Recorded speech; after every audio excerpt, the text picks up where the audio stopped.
Any quadratic equation can be written in this form. You simply perform the necessary transformations so that one side of the equation is equal to 0.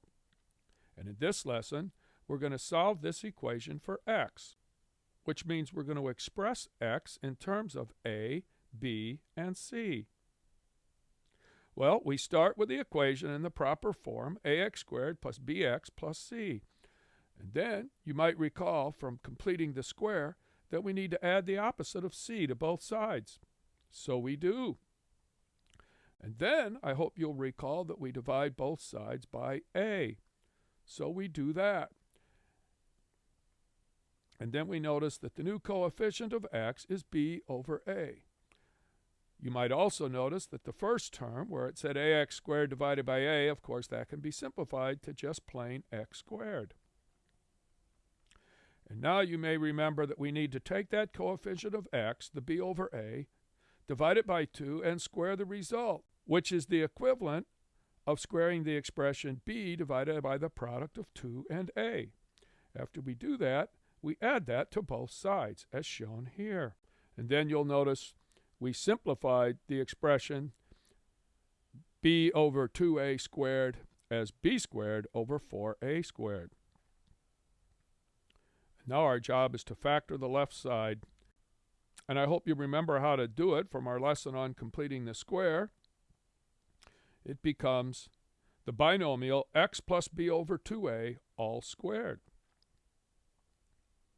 And now we need to get a new frame because we've run out of room, so we recopy the last line from the previous frame, and we need to simplify the right side.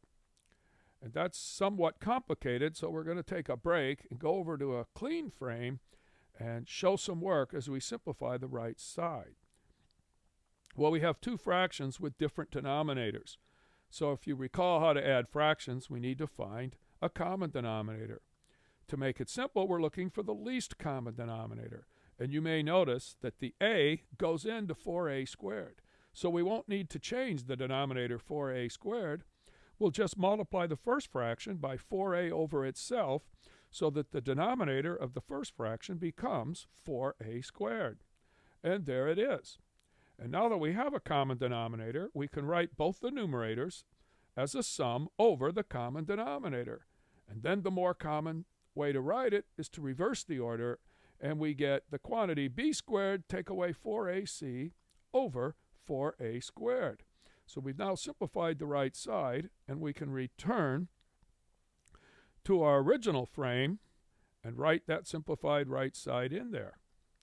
And now it's time to take the square root of both sides. So we do. And that looks pretty complicated over on the right side. But notice the 4a squared is a perfect square. So we'll take the square root of the denominator because we can, which I'm calling simplifying the right side. And there it is. So now there's no square root in the denominator, but the numerator is not a perfect square, so the best we can do is leave that alone.